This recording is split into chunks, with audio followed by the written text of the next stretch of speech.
चलिए आज बात करते हैं धर्म और सत्ता के टकराव की एक ऐसी कहानी की जो सीधे प्रयागराज से हमारे सामने आई। यहाँ हुआ ये कि एक शीर्ष धार्मिक नेता और सरकारी मशीनरी दोनों आमने सामने आ गए। सोचिए, ये शब्द, ये सिर्फ एक बयान नहीं है। ये उस गहरे अपमान और राजनीतिक तनाव को दिखाते हैं जो इस पूरी घटना की जड़ में था। मतलब सिर्फ एक लाइन से ही पता चल जाता है कि ये मामला कितना इमोशनल और कितना पॉलिटिकल था।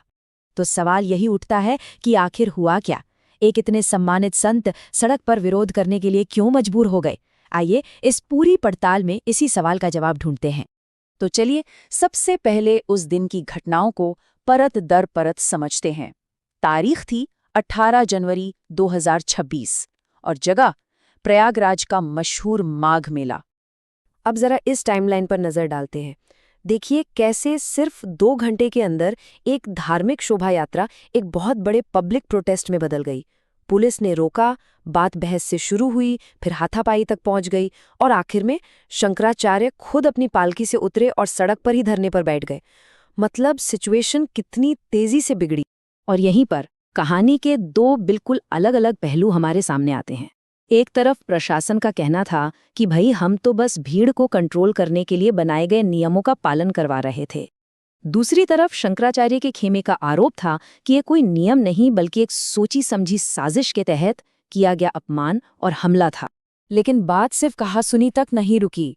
शंकराचार्य ने एक ऐसा आरोप लगाया जो कहीं ज्यादा संगीन था, और वो था उनकी हत्या की साजिश का। उनका दावा था कि ये सब जानबूझकर किया गया ताकि भगदड़ जैसे हालात बन जाए। इस एक आरोप ने, आप समझिए, पूरे मामले का रुख ही बदल कर रख दिया। इस प्रोटेस्ट के बाद ये जो टकराव था, ये सड़क से हटकर सीधा कोर्ट कचहरी तक पहुंच गया।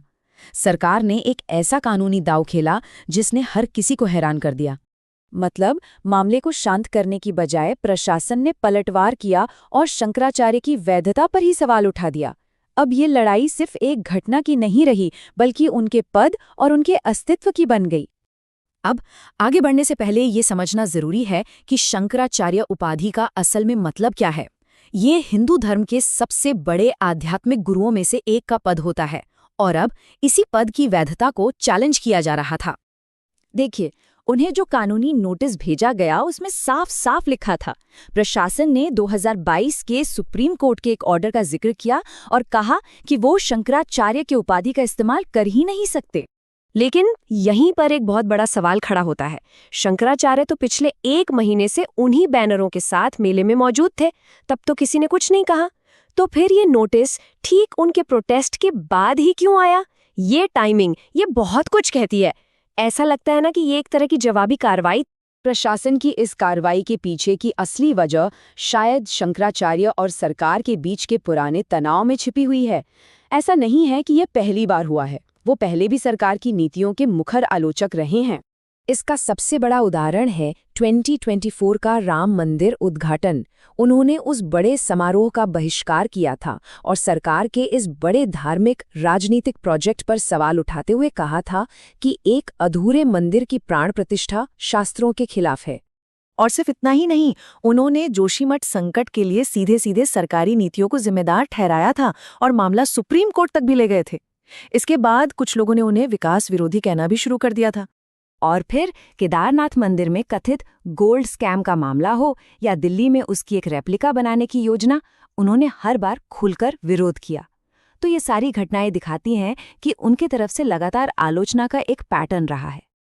अब बात करते हैं उस बड़े सवाल की जो ये पूरी घटना हमारे सामने रखती है, और वो ये है कि क्या नियम सबके लिए बराबर होते हैं? याद है ना, ये पूरा विवाद नो व्हीकल जोन के नियम को लेकर ही शुरू हुआ था। कागज पर तो इसका मकसद लाखों तीर्थयात्रियों की सुरक्षा करना था, लेकिन असलियत शायद कुछ और थी। आरोप ये लगे कि उसी जोन से मंत्रियों और वीआईपी लोगों के काफिले तो आराम से गुजर रहे थे।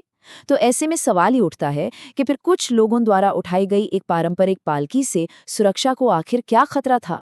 इस पूरे मामले में एक और भी एंगल है, और वो है हिंदू धार्मिक संस्थानों के अंदर की दरार, जिसका शायद सरकार को कहीं ना कहीं फायदा मिला। ये चार्ट उस दरार को बिल्कुल साफ दिखाता है। देखिए, एक तरफ शंकराचार्य अकेले खड़े थे, तो दूसरी तरफ प्रशासन के साथ कौन था? अखाड़ा परिषद। ये साधुओं का सबसे बड़ा और सबसे प्रभावशाली संगठन माना जाता है, और उनके समर्थन ने कहीं न कहीं शंकराचार्य को धार्मिक तौर पर भी अलग-थलग कर दिया। तो आखिर इस पूरे टकराव से हम क्या समझे? इसका निचोड़ क्या है? ये हमें धर्म और सत्ता के रिश्ते के बारे में क्या बताता है? एक नज़र में देखें तो प्रशासन के लिए ये एक ज़रूरी सुरक्षा उपाय था, तो शंकराचार्य के लिए ये एक जानबूझकर किया गया अपमान था। एक के लिए ये कानून का पालन करवाना था, तो दूसरे के लिए ये असहमति की आवाज़ को दबाने की कोशिश थी। और आखिर में हम इसी एक सवाल पर आकर रुकते हैं। जब कोई सरकार जो खुद को धर्म का रक्षक बताती है, उसी धर्म के एक सबसे बड़े गुरु से टकरा जाए, तो सवाल ये उठता है कि वो असल में किसकी रक्षा कर रही है?